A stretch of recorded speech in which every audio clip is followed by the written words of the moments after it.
اعوذ باللہ من الشیطان الرجیم بسم اللہ الرحمن الرحیم۔ سامعین مکرم، میں ہوں غلام مصطفیٰ اور آپ دیکھ رہے ہیں میرا یوٹیوب فیس بک چینل پیام اسلام، اور ہمارا درس قرآن کا جو سلسلہ چل رہا ہے۔ آج ہم سورہ بقرہ کی آیت نمبر 31 اور 32 کا تلاوت، ترجمہ اور تشریح کرنے کی کوشش کریں گے۔ پچھلی آیت مبارکہ میں اللہ رب العزت نے تخلیق آدم کا تذکرہ شروع کیا ہے، جب فرمایا کہ اے فرشتوں، میں دنیا میں اپنا خلیفہ اور نائب بنانے والا ہوں۔ تو فرشتوں نے کہا، اے اللہ، ہم تیری عبادت کر تو رہے ہیں، تو ایسا کیوں اس دنیا میں ایک مخلوق پیدا کرنے والا ہے جو فتنہ فساد کرے گی؟ پھر اللہ تعالیٰ نے اس کے دفاع کے لیے جو اپنے احکامات ہیں، اللہ نے فرمایا میں جانتا ہوں، تم نہیں جانتے۔ پھر اللہ نے کیا کیا؟ وَعَلَّمَ آدَمَ الْأَسْمَاءَ كُلَّهَا ثُمَّ عَرَضَهُمْ عَلَى الْمَلَائِكَةِ وَقَالَ أَنبِئُونِي بِأَسْمَاءِ هَؤُلَاءِ إِن كُنتُمْ صَادِقِينَ۔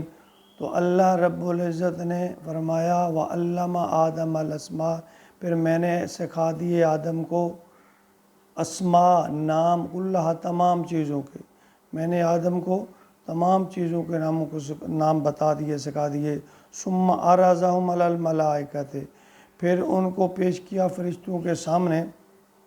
فقال انبئونی باسماء، کہ تم بتاؤ اب ان چیزوں کے نام۔ تم تو فرمایا فقال انبئونی، تم بتاؤ باسماء، نام ان چیزوں کے، ہؤلاء، یہ جو ہیں، ان کنتم صادقین، اگر تم سچے ہو۔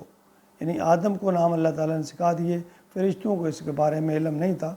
مفسرین کرام کا اجماع ہے تقریباً اس بات پہ کہ اس سے مراد تمام اشیاء کے نام ہیں۔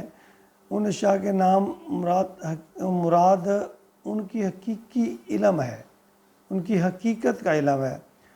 اب انسان جو ہے، اس کا جو علم ہے، جو ہیومن نالج ہے، اس کا اگر تجزیہ کریں تو وہ یہی ہے کہ انسان ایک چیز کو پہچانتا ہے، پھر اس کا نام رکھتا ہے، پھر اس کے لیے کوئی اصطلاح یا ٹرم اختیار کرتا ہے، تو اس اصطلاح کے حوالے سے اس چیز کے بارے میں بہت سے حقائق اپنے ذہن میں محفوظ کر لیتا ہے۔ تو اللہ تعالیٰ نے انسان کو تمام نام سکھا دیے۔ حضرت اللہ تعالیٰ نے انسانوں کو، یعنی تمام جو نام ہے، وہ حضرت آدم کے ذریعے سکھا دیے۔ گویا کل مادی کائنات کے اندر جو کچھ وجود میں آنے والا تھا، ان سب کی حقیقت جو ہے امکانی طور پر حضرت آدم پہ ظاہر کر دی۔ انسان کو جو حاصل ہونے والا علم ہے، اس کے دو حصے کہا جاتا ہے۔ ایک الہامی علم ہوتا ہے، اور ایک اکتسابی علم جو انسان خود حاصل کرتا ہے۔ اس نے جو کچھ آنکھوں سے دیکھا، جو کچھ سنا، اس کا نتیجہ نکلتا ہے۔ پھر دماغ جو ہے وہ کمپیوٹر کے طور پر اسے پروسیس کرتا ہے، اس نتیجے کو پھر حافظے میں محفوظ کر لیتا ہے، اور پھر کچھ اور دیکھتا ہے اور سنتا ہے، تو کچھ اور کچھ سونگ کر، کچھ معلوم کر کے کچھ اس طرح نتیجے نکالتا جاتا ہے، اور صاحب کا یادداشت جو ہے ان کے ساتھ ان کو ٹیلی کر کے نتیجہ نکالتا ہے۔ تو اس طرح انسان کا جو علم ہے بتدریج جو ہے اس میں اضافہ ہو رہا ہے۔ حضرت قرآن جو قرآن پاک میں آیت ہے، ان السمع والبصر والفؤاد کل اولئک کان عنہ مسئولا، یہ جو تین چیزیں ہیں، سماعت، بصارت اور عقل، یہ تمام علم کا پروسیس، عقل جو اس کا پروسیس کرتی ہے، ٹھیک ہے نا، جو اسے حواس، سینس آرگنز ہیں جو وہ مہیا کرتے ہیں، ان کا پروسیس کرتی ہے، اور اس کے فائدے عکس کرتے ہیں، نتیجہ عکس کرتی ہے۔ تو اس بارے میں آہستہ آہستہ انسان جو ہے وہ علم حاصل کرتے کرتے بتدریج بہت سارے مراحل طے کر کے آگے نکل گیا۔ تو اس نصف صدی میں تو انسانی جو علم ہے اس میں تو بہت زیادہ ناقابل تصور حد تک جو ہے وہ آگے بڑھا ہے۔ بہت بڑے سائنسدان جو ہیں وہ کسی ایک شعبہ میں، پھر ایک اس میں یہ بھی ہے کہ ایک آدمی اگر کسی ایک شعبہ میں ادراک رکھتا ہے تو ضروری نہیں ہے کہ وہ کسی دوسرے شعبہ میں بھی ادراک رکھتا ہو۔ علم کی کوئی ایک شاخ ہے تو دوسری شاخ کے بارے میں جو اس سے بالکل مختلف ہے، جس سے آج کل جو اسپیشلائزیشن کا جس طرح ہم دور کہا جاتا ہے۔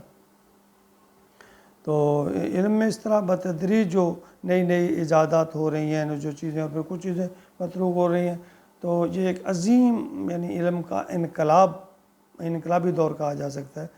علامہ اقبال بھی اس بارے میں کہہ گئے ہیں، عروج آدم خاکی سے انجم سہمے جاتے ہیں کہ ٹوٹا ہوا تارا میں کامل نہ بن جائے۔ تو یہ اس طرح پھر چلتے چلاتے کہتے ہیں کہ جب یہ دجال آئے گا تو ایک قسم کا اس کے پاس بہت سارے اختیارات ہوں گے، وہ بہت سارا علم اور جو اسے قواعد طبیعہ ہیں ان پر قابو ہوگا۔ وہ جب چاہے گا جہاں چاہے گا بارش برسا دے گا، جب چاہے گا جیسے کسی کا رزق بند کر دے گا اور کسی کا ایمان چھین لے گا۔ تو وہ ایک بہت کٹھن دور ہوگا، اور پھر چند دنوں میں وہ پوری دنیا کا جو چکر بھی لگا لے گا۔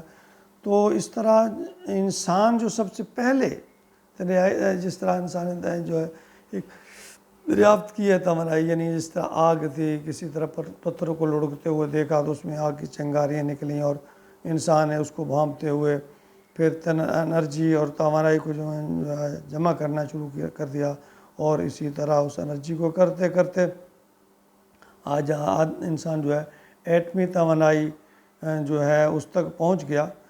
تو اللہ تعالیٰ نے پھر فرمایا ثم عرضهم علی الملائکۃ، ان تمام کا تذکرہ کرنے کے بعد اللہ تعالیٰ نے فرشتوں سے اس کے سامنے کہا وقال انبئونی باسماء ہؤلاء ان کنتم صادقین، کہ اگر تم